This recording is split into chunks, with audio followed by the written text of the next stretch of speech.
Hello. Happy International Workers' Day. I'm Lisa Ornstein, co-founder of Olympia Indivisible, and it gives me great joy to welcome you all to this statewide Indivisible May Day rally. Thank you to Washington Indivisible Network for co-hosting today. Greetings to Olympia Indivisible members and members of Gray Resistance Indivisible, our sister chapter in Lacey. And a great big shout out to the many of you joining us from indivisible chapters across the state, including Lower Columbia, Vashon, Eastside, North Kitsap, Washington 8, Whidbey Island, Port Townsend, Daylight, Skagit, Sequim, and Tacoma. And an enormous thanks to Representative Jayapal and her staff for carving out time to be with us today. And a huge thanks to the many people who have worked on today's event. And now, it is a great honor to introduce our speaker, Congresswoman Pramila Jayapal. She is a shining light of progressive leadership and advocacy in Congress as a member of the powerful House Judiciary Committee, Vice Chair of the Immigration Subcommittee, and Co-Chair of the House Progressive Caucus. Indivisiblers here in Washington and across the nation know and appreciate her as an active ally. She is a champion of efforts to provide relief, recovery, and protection for vulnerable communities during COVID-19. And she will be speaking about that work, the current climate, and how to build our strategy for electoral success in November. So here we go. Representative Jayapal, welcome. So excited to be able to speak with all of you. And Lisa, thank you for that introduction and for everything you're doing. And hello, Washington Indivisible. Indivisible has been such an important partner for me at the federal level and at the state and local level. And you really have changed the roadmap of where we are today with our House majority. You were such an important part of getting us that House majority. And of course, as we go into this next election, it will be the most important election of our time. And I know we keep saying that, but it's just true. I want to start just by saying happy May Day, happy International Workers' Day. You know, usually on May 1st, we're out in the streets with an immigrant workers rally. And obviously we're not doing that in full today, but I appreciate this opportunity to speak with you all about what's happening and where we need to go. I want to start by just giving an enormous thank you to any of you who are out on the front lines in any capacity, or your family members who may be out on the front lines. And I also want to just say to all of you who are experiencing anxiety, depression, challenges of your health or your loved one's health, economic relief. I know today is May 1st, which means another day that rent is due. And I just want you to know we are trying to do as much as we can to relieve that burden, and we need to do more. But we are in the midst of an unprecedented public health and economic crisis. 2 days ago, we crossed the very sad mark of having lost as many American lives to COVID-19 as we lost American lives during the Vietnam War. And yesterday, we got up to over 30 million people in just 5 weeks who have filed unemployment claims. And that does not include the many, many more who tried to file unemployment claims but have not been able to enter into the system. Nor does it include the numbers of people who have already lost their health insurance because it was covered by employers, or those who are projected to. The projections are another 35 million Americans will lose their health insurance because it is tied to their job, something that you know I've been fighting very hard to make sure we don't tie health insurance to anything, that it is a guaranteed human right for everyone through a Medicare for All program. But that's not what we have right now. And so these are real challenges that we face. Our state was hit early and hard by the pandemic, and we have sadly lost more than 800 precious lives, and we have more than 14,000 reported cases. Our state also has a fantastic governor and elected officials up and down the ticket, federal, local, state, county, who have worked together to try to pay attention to scientists, to invest in real accountability in our public health systems, which thankfully are some of the best in the country, in spite of the fact that the federal government hasn't invested as much as they should in all of these things. And so because of our aggressive response, we have seen a flattening of the curve. But I gotta tell you, we have a long way to go before we get out of this. And I know the challenges that all of these decisions are causing for everybody. We in Congress have been trying to act quickly. And when you think about it, on one level, it has been remarkable that Congress has passed over $3 trillion of relief, COVID-19 relief, in just a month, less than a month. However, and I should say, I'm so proud to be a part of this delegation, and our Democrats and our Republican colleagues who have voted for these packages with us. We've had a very bipartisan relationship, actually, mostly through the crisis in our state. But we know that there are enormous problems with the federal response from the Trump administration and from many of the agencies that are simply not using the powers they have of the federal government. I voted for this last bill, which was an interim bill. It's 2.5 or 3, depending on how you want to look at it, because it wasn't enough, but I felt like it did something. And Democrats took a bad Republican bill and we made it better. We put some money into CDFIs and minority depository institutions to try to get more money to minority small businesses. We put money into $75 billion into hospitals and health systems to buy PPE and get some of the essential testing that we need, $25 billion into testing. But I just have to tell you that this is not enough. And my firm belief is that we have to do much more to respond to the urgency of a public health crisis where every state of the union has declared an emergency, where we are set to reach depression era levels of unemployment. I'm talking about reaching 20-25% unemployment, and body bags are continuing to pile up, and the disproportionality of Black and brown communities in particular who are suffering fatalities, but also the ones to be unemployed, the ones who are unable to shelter in place, all of that is happening. So every minute that we don't act is another death, another family devastated, another business shuttered. We are now working urgently on another relief package that we hope will be a people's recovery, a package that really emphasizes the things that will help us meet the scale of the crisis and get through the crisis by helping people, businesses, and making sure that we are protecting public health. Now, as we do that, we just have to remember that there's no trade-off between public health and the economy. I've heard it talked about that way, and I just want to push back on that idea. They are one and the same thing. Job number one is to beat the virus. But if we are to beat the virus, then we need people to stay home and pay attention to public health, not try to go back too quickly because they face economic pressures to put food on the table or to pay their rent or their mortgage. We need people to stay home. We need businesses not to reopen too quickly because they're afraid that if they don't do that, then their entire life savings that they put into that business is somehow going to be destroyed and they're going to have to start from scratch. And so mass unemployment of the kind that we are seeing in the United States is a policy choice. And it's a choice that is crushing people and businesses today. It will deeply affect our future. Countries like Denmark, Germany, France, even Singapore, Malaysia, South Korea, they have all implemented, if they didn't already have it, they've implemented a policy of paycheck guarantee to prevent mass unemployment. And that is why I have rolled out a federal paycheck guarantee program that would apply to businesses, nonprofits, and governments that are forced to lay off people because they have revenue losses.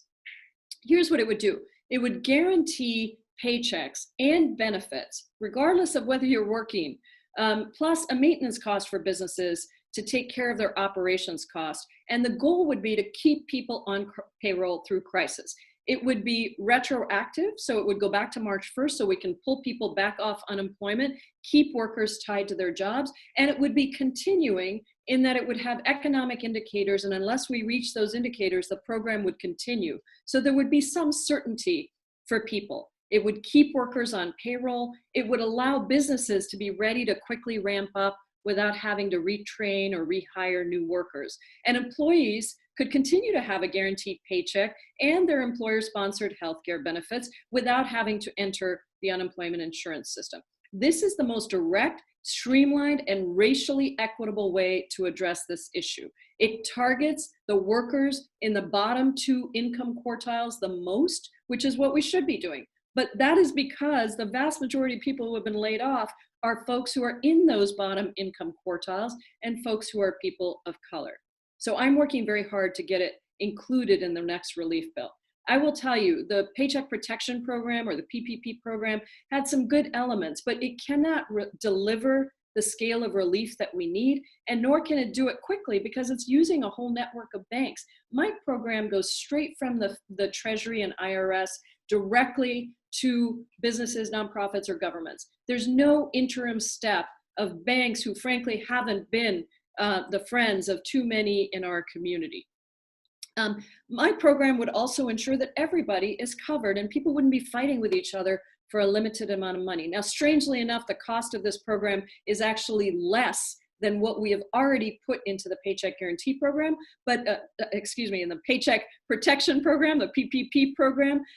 My Paycheck Guarantee Act would actually spend less than what we put in there, and it would cover 30 million workers. So that's one piece of it. The second piece of it is healthcare. I was stunned to see a Gallup poll that just came out 2 days ago that said, I shouldn't be stunned, but just to see the numbers was stunning. 1 in 7 Americans is saying that even if they had the symptoms and it was described as the symptoms of COVID-19, that they would not seek healthcare because they are too afraid of the costs. Just this week, a poll came out that showed 69% of all Americans across parties support Medicare for all, 90% of all Democrats, 69% of independents. This is an idea whose time has come, and the pandemic has showcased more than ever why we desperately need to have the courage to change our for-profit healthcare system and ensure healthcare as a human right. So today I rolled out a proposal that would immediately expand. I rolled it out with Representative Joe Kennedy from Massachusetts, that would immediately expand Medicare to cover anyone who is recently unemployed, that would enroll those who are uninsured, even prior to the crisis, into Medicaid, and would prohibit all cost sharing for COVID-19 prevention, testing, and treatment for everyone, regardless of whether they have Medicare, Medicaid, or private health coverage. I've also got a bill with Bernie Sanders that will reimburse providers through Medicare to provide no-cost healthcare for everyone during the pandemic. Both bills use public systems as the foundation for helping Americans in the midst of this healthcare crisis, rather than giving hundreds of billions of dollars to health insurance companies. We shouldn't need a patchwork rescue plan in the first place. It doesn't need to be that way. Now, I recognize that we may not be able to pass Medicare for all today in the climate that we have, but no great thing in this country has ever been done without people really pushing and making sure that we do the organizing. And that organizing of the movement across the country is why we actually were able to get 4 hearings for the first time ever on my Medicare for All bill in the House. And this pandemic is showing us again and again why we must provide healthcare, certainly in the midst of a pandemic. But think about the fact that because we didn't have a universal healthcare system, we were not able to respond as quickly to the crisis with a centralized system that ensured testing and treatment for everybody, regardless of immigration status. We were in a position where Black and brown folks in particular and low-income folks were the ones without insurance coverage or underinsured. And because they delayed, they were forced to delay their treatment for so long, they had the very chronic health conditions that actually led them to have the most fatalities. And that is why you see 30% of Latinx population of the cases in Washington state being Latinx folks. That is why you see 71% of fatalities in Chicago, 81% of fatalities in Milwaukee County being African Americans. This is disproportionately hurting folks of color, even though the virus doesn't discriminate by any of that. So we are working very hard on both of those things, as well as an essential workers package and expanded testing, contact tracing, isolation plan to make sure that the folks that are out there, if we're going to call them essential, let's make sure they have strict OSHA standards, worker standards, safety standards, and really significant hazard pay. Because if they're there doing their work so we can be at home, then we need to make sure we recognize that. Finally, as co-chair of the Congressional Progressive Caucus, we are working, these are all our top priorities, we are working also to ensure future legislation ensures safe and accessible elections. We're calling to enact a vote by mail requirement for 2020 federal elections. Now, obviously Washington state, we're ahead of the curve, and that's why even as the pandemic was hitting us, and because of the great organizing work that Indivisible and others did across our state, we have a vote by mail system, and we had a higher turnout in our presidential primary than we really even anticipated or have had before, even in presidential election years, so non-election years. So it's essential that we protect the 2020 federal election vote by mail requirement and also maintain access to in-person voting in case there are folks who don't have access to mail voting. We also should ensure the protection of voting rights through the passage of core pieces of the Voting Rights Advancement Act. And we should invest in state election integrity efforts and give at least another $3.6 billion to states to administer those elections. We also should provide full funding to our US Postal Service folks to ensure that we have a functioning mail service. I don't know about you, but I'm constantly thanking my mail delivery people from a physically distanced spot because I'm so grateful to them. And so we are doing everything we can to protect our post offices and our workers and to provide an emergency infusion of $25 billion into the post office to help with PPE purchases, make up for lost revenues, and fund those important operations. This is a difficult time, and in the midst of all of it, this president and his administration are failing us. They have failed us in every way imaginable, and we can measure their failure by the number of deaths and the number of cases. It's not even close to any other country. Donald Trump finally has his America first.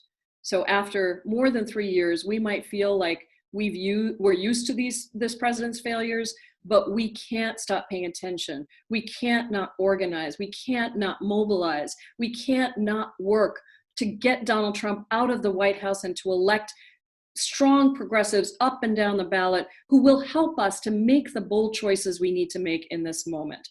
And so a part of that is expanding the ranks of progressives in Congress. We right now are about 100 members strong, 40% of the House Democrats, and we are pushing hard, but we need more. And so that is why I'm proud to announce today on this call that I have decided to endorse Beth Doglio in her race to represent Washington's 10th district in Congress. As a legislator, an organizer, and a climate champion, Beth has a proven track record of standing up for working people against special interests, about taking positions before they're popular, and delivering on policies that matter. It's going to be a tough race, especially with the challenges of COVID-19. But I hope you'll join me in working hard to send another strong progressive to Congress that can join the Progressive Caucus and fight for real healthcare solutions and a Green New Deal, fight for working people and women and minorities and underserved communities. Let me close by asking you to think of your family, your neighbor's family, the families throughout your community. I want you to remember them. And I want you to remember that they needed a champion fighting for them before COVID-19. They need a champion fighting for them right now during COVID-19, and they will need a champion fighting for them after COVID-19. Washington Indivisible, you are that champion. You are those champions. We are those champions who, with our hands, with our effort, with our organizing, our open hearts, and our bold, creative minds, we can deliver for the American people. So thank you so much for having me on this call. I can't wait to work with you for real justice, real equity, real equality, and for that bright future that we know is possible. Thank you all, and I'm happy to take questions, Lisa. Hello, I am Pamela Pride, and I am on the steering committee of Olympia Indivisible, and I'm going to manage the Q&A portion of the meeting. So first of all, I want to say, first of all, I'm going to take my mask off. I think you all get the point here. That you've stolen much of my fire. Okay. So many of the questions that came in from all of our members across the state, you've addressed. So I may want to drill down a bit more on some of those that you've raised. But I think the first one is that, so you've mentioned that you've introduced a bill with, I believe, Joe Kennedy on healthcare for all. And then, of course, your wonderful bill on the Paycheck Guarantee Act. What can organizations, grassroots organizations like ours, progressive groups, do to help get these through Congress? Yeah, that's a really important question. And I would just say the organizing is actually the same and perhaps more important than ever, because without some of the normal procedures that we have, it means that fewer people have power. So they really need to hear from you. And so I would say that, first of all, you know, Indivisible has been supportive, very supportive of my bills. I think it would be great if every Indivisible Washington member made sure your member of Congress is on both of those bills, the Paycheck Guarantee Act and the Medicare Crisis Bill. The Medicare Crisis Bill will be introduced as legislation. I think it's on Monday, so you won't find the number just yet, but you can start writing to folks now and pushing for that.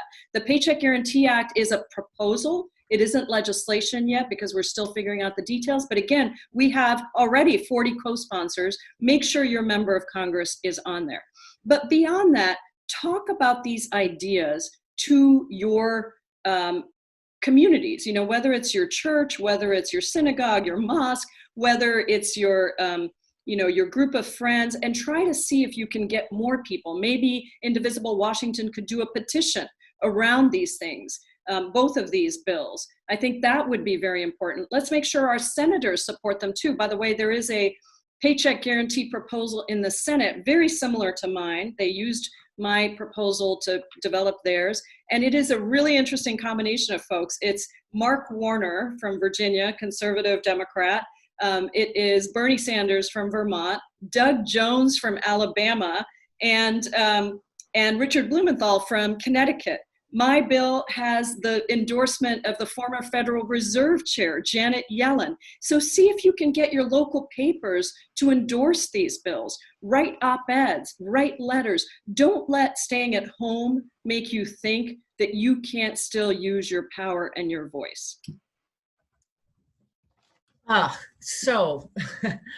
Again, those are some many of these things we are already doing, but the petition is a wonderful idea, and I can tell you we're going to jump on that. We will do more letters to the editor. And Pam, I have another one. I'm sorry, I just remembered. There are city councils, and actually Joe Wynn, Senator Wynn, is also doing a letter from the state legislature on the Paycheck Guarantee Act and the need for that. And so you could also connect with your state reps and state senators and ask them how they can add their voice to why this is important. Because, you know, our state government and our municipalities are facing such tremendous revenue losses. They're going to start laying off people if they haven't already. And in CARES 1, we passed a provision that put money into state governments, but you had to have a population of over 500,000 people. Now, I think our governor is going to try to do everything he can to treat people well. Even the smaller municipalities, but my Paycheck Guarantee Act would include state and local governments that are facing revenue loss and facing layoffs and mass unemployment. So it's really it's a great bill even for your local councils. Burien and Edmonds have both passed resolutions endorsing the Paycheck Guarantee Act as well. And we're happy to send all of those over to you so that you can see those and use them any way you want. Excellent, excellent. Okay, and I hope somebody besides me at Olympia Indivisible and the other chapters are taking copious notes here, because this is critical stuff. We're always looking at ways that we can act more effectively. Now, having said that, Congress is not in session right now. We know the Senate is coming back, but the House, as I understand, is not coming back on May 4. So how is it that you can't even get votes at this point? So how are these respective bills and suggested legislation going to get through?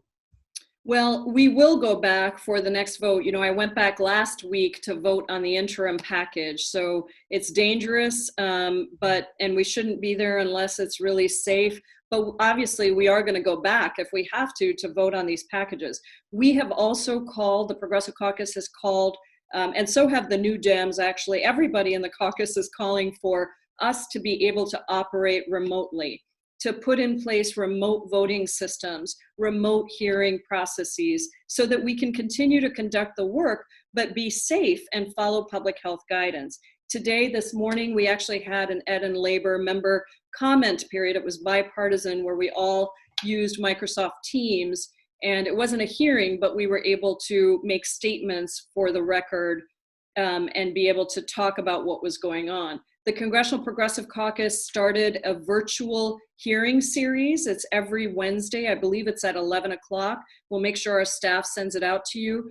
And that was hugely successful. We just did the first one on Wednesday, and we had witnesses, and we had 5 members initially. We're going to expand that to 7 or 8 this next one, and then we'll keep expanding each time. We did it on WorkShare and Paycheck Guarantee programs. And we even had a wonderful economist from Oxford, because, you know, when you're remote, you can get people from anywhere. The next one will be this coming Wednesday on the disproportionate impact on communities of color of COVID-19. So I hope Indivisible Washington members will tune into that. It's open to everybody, not just to members of Congress. You can watch it on Facebook Live, and we're working with ACT TV. And so they also broadcast it, which is really amazing. So that will be fabulous information for us to have. We will communicate that broadly and widely through the Washington Indivisible Network, which is a consortium of about 87 indivisible chapters throughout Washington. So it'll get very broad reach. I also want to mention that I believe Beth Dolio is also on this Zoom meeting. So Beth, oh, fantastic! So I think she's heard your message loud and clear about getting the state behind these respective initiatives. So let me go back to maybe some of the things that didn't get covered, so what has been asked repeatedly by our members is, can Donald Trump, do you think Donald Trump will let the November election proceed? Might he declare a state of emergency? And is that within the realm of possibility? I don't believe it is constitutional, not that he cares much about constitutionality. So what I would say is we have to make sure that doesn't happen. We have to protect our November elections. And I don't really like to hypothesize, because who could have hypothesized that Donald Trump would win? I think there were too many people who didn't believe that he could win, and he did. So what we have to do is we have to work. We have to work to make sure that we are increasing pressure to protect our vote by mail federal election options, so that we're not sending people into, you know, unsafe situations. We have to work to make sure we fund all of that. And then we've got to work to win. I mean, this is not a time, there is no progress we can have in this country if Donald Trump stays as president. So, you know, I think this is a really important moment for us to pull together. and to pull out all the stops. We may have to change the way we do organizing. We may have to do a lot more phone banks and a lot more Zoom meetings in order to get people engaged. But it's up to us to, that's why I held up my hands, it's up to us, these hands, this heart, this head, we all have to work to shape our future. Excellent. So maybe we can double back on some things that you have said, because as we evaluate our goals, not just for our chapter of Indivisible, but these are generally the goals across the nation. And I won't, that has to do with taking back the presidency, flipping the Senate, keeping the House. In order to do that, securing the election in November is consideration number one, priority number one. And so you mentioned that as part of what you're doing in the Progressive Caucus is you're talking about protecting vote by mail. Can you tell us more about that? We have a bit of a strategy that we're thinking about, but it will be helpful for us to be able to coordinate that with what your plans are. We have a whole plan around this, and so we're happy to get that to you and share it with you. But there's a whole bill around how we do this. But really, it's the fundamental issue of giving states the money so that they can implement vote by mail systems and protect options for people who can't vote by mail for some reason.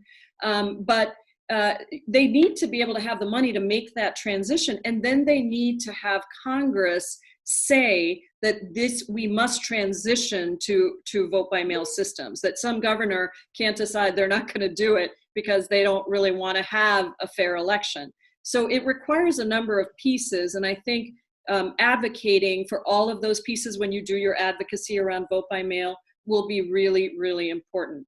I want to say one other thing I've been thinking a lot about what it means to be progressive, because I feel like I was fighting for a $15 minimum wage 15 years ago.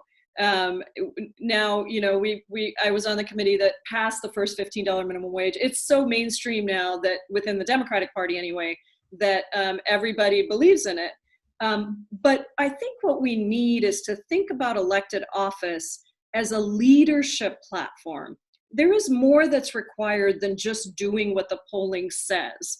And that is why I'm proud to endorse Beth, because I think she's one of the people who does this. But if you think about, when Paul Wellstone, the senator from Minnesota, who's no longer with us, but great organizing champion, when he voted against the war in Iraq, or when Barbara Lee voted against the AUMF, the Authorization for Use of Military Force in Iraq, Paul Wellstone apparently said that he knew his constituents weren't with him, but he knew it was the right thing to do, and he knew that he could use his platform to explain his vote, and not everybody would agree with him, but he could help move and shape public opinion.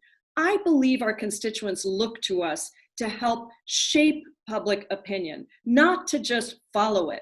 And so for me, a progressive is the person who is first to the most just, best idea, and then continues to fight for it. And I think that's what we need to call for from our elected leaders, not to just be silent, but to really push for the things we know are priorities, because it is outrageous that we have all these body bags piling up. It is outrageous that immigrant workers in meatpacking plants are being told that they have to go to work and that they can't stay home even if they're sick.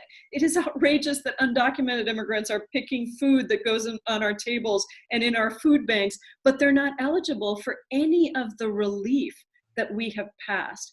And so it takes courage, and I know Indivisible Washington has that courage, and I hope that you all use it to demand more of all of us and to actually push us and help us organize, because it's not enough just for us to push. And believe me, I've been pushing mountains up boulders. I feel like I'm getting a lot of exercise just from doing that.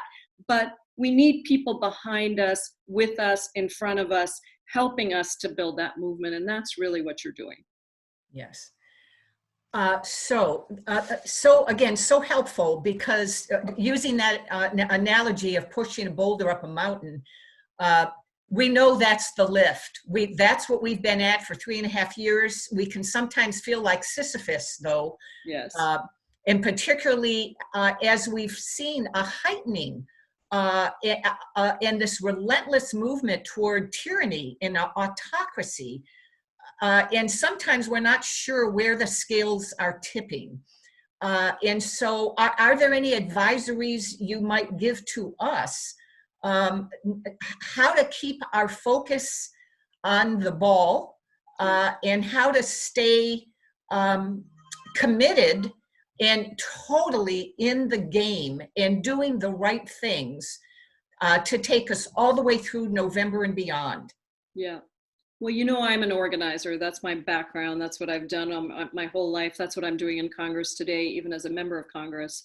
And what I believe is when people say to me, well, I'm losing hope, I'm losing faith. Actually, sometimes my 23-year-old says this to me, you know, Mom, I love you and I trust you and I wish you were president, but I don't know about the rest of these folks, you know? So I would just say that the thing that the other side, you know, the people who don't want us to progress, the thing that they are relying on is that they can make us feel tired, that they can make us give up hope, that they can make us believe that we don't actually have the power to do anything or change anything. And so what I would say is resist that temptation. Resist that temptation. Read the Book of Joy if you haven't already, which is a conversation between Archbishop Desmond Tutu and His Holiness the Dalai Lama. And in it, Archbishop Tutu says there's a difference between optimism and hope. Optimism is ephemeral, it's temporal. Optimism and pessimism are feelings that you might have and you might change from day to day. But hope is this unshakable belief, and it's rooted in your belly and not just in your head. And so I would just say to people, do your work. Research your cause, research who's with you, help support those people, and then help push even our friends, even the people that we generally think are doing a good job.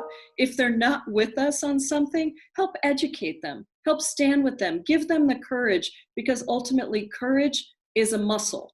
And the more we flex it, the more we use it, the stronger it becomes and the more we achieve. So stay at it. You have been an amazing force for good, and you can be that force again in November and all the way up until November as we deal with this crisis that we're facing. Excellent. Okay. If I can double back on, again, the topic of vote by mail and what Congress wants to do, there's no question that the funding is an absolutely critical component. We can do the grassroots work of calling all the state decision makers across the nation to ask them to include COVID-19 as a justification for an absentee ballot. We can do that work, but we can't get them the funding in order to institute absentee ballots because it's costly. We understand that. So we do need Congress to do, certainly to do that piece. You also said that you want to get Congress to require federally or nationwide that vote by mail is what every state needs to do and not allow governors to make their own decision. What's the likelihood of that passing at the federal level? Well, I think we're pushing very hard, and you know, it's not taking state responsibility away, but what it is doing is saying that elections are the federal 2020 elections. Now, states control their own local and state elections, but the federal 2020 election needs to have a vote by mail option. So I think that's well within our constitutional rights. It's certainly within the need for the emergency that we're facing today. So, you know, we're just going to have to push. I don't think likelihoods these days they're all about how hard we push. They're all about, you know, how much we elevate these issues. And then, yeah, it does depend on the intransigence of the Republican Party, unfortunately, you know, but we can do our part in pushing. Good. So many of us have asked, how do you and your colleagues, how do you do it? How do you go off to Washington, D.C. and face the uphill battle and the adversity that's in front of you, particularly at this time? And I can see the spirit that you have. I'm so grateful that you bring that to Washington, D.C., and that you're sharing that with all of us, because we know that the Trump administration has got the bully pulpit. And although recently, of course, Donald Trump in particular has done some real damage every day that he's in front of the nation trying to give medical advice. So in some regards, he is impeaching himself, as Nancy Pelosi has said. But the question out of this is, what is it you believe Democrats can do more to take control of the optics and the messaging during this pandemic, and again, the rush toward plutocracy?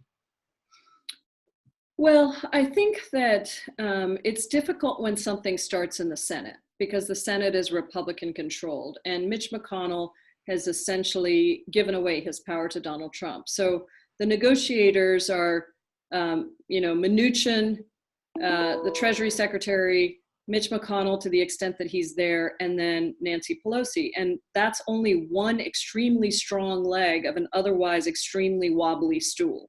So, I think that we are better off when we start in the House, and that's what I hope we do with this next CARES package. I think that does a lot to say these are our priorities and not to let the Senate shift away. But I also think the response from our groups has to be faster. I will say that last time around on the interim package, people started mobilizing a couple of days before the interim package, but the pressure was on the House and Democrats in the House, but it was starting in the Senate.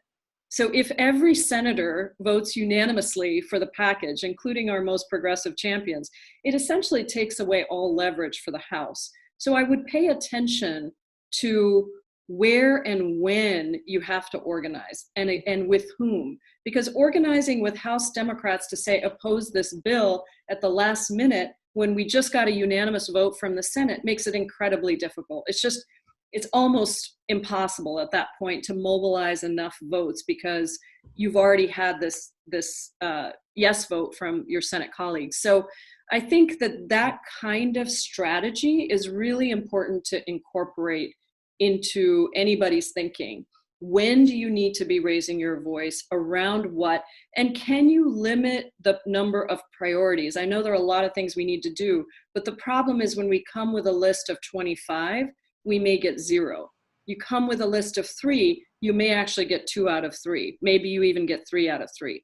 And we're not particularly good as a progressive movement at lifting those things up. And sometimes we go to the easier ones instead of pushing for the morally right ones, the things like coverage for immigrants or, low-income communities. And so those are some of the things that I would say, but, this is hard work, and we all learn and we grow by doing it, and we become better, not only through our successes, but also through our failures. Think about the suffragettes, think about the civil rights movement, and how many times they failed before they met success. So I'm not daunted by failure or what's perceived as failure. I see it as an opportunity for us to learn and grow.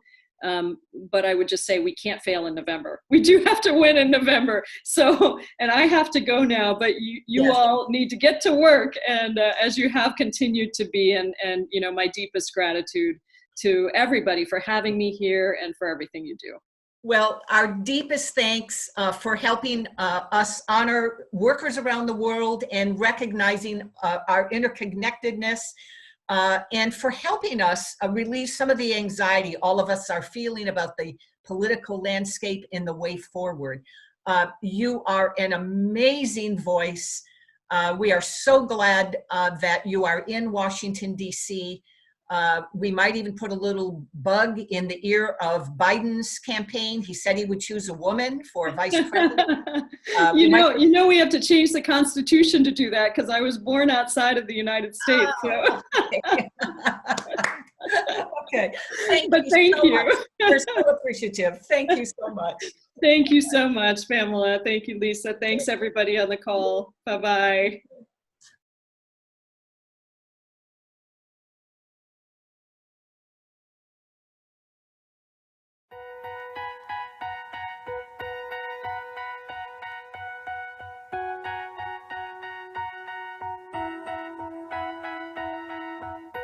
How about taking a moment to thank the front line? How about thinking of others who can't stay home?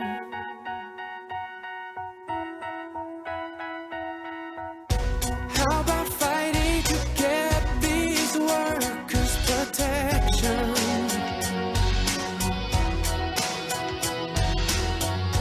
How about standing up for the ones we love? Thank you, doctors. Thank you, nurses. Thanks for working the front line. Thank you, scientists. Thank you, pharmacists. Thanks for working overtime. How about reining it in for the bigger picture?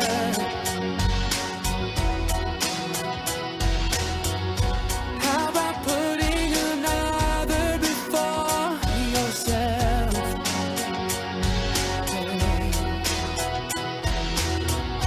How about appreciating what we took for granted? Everything. How about snow clapping those who are soldiering on? Hey. Thank you, Amazon. Thank you, grocery clerks. Thank you, all-night truck drivers. Thank you, janitors. Thanks, mail carriers. Thank you, selfless volunteers. The moment we can all buckle down, the sooner the moment this all will be over. There's so many ways to help out. Let us start by giving thanks to everyone who's sick. We're sending you love. To everyone who's struggling, I feel you. I so do. How about governing without all of the politics?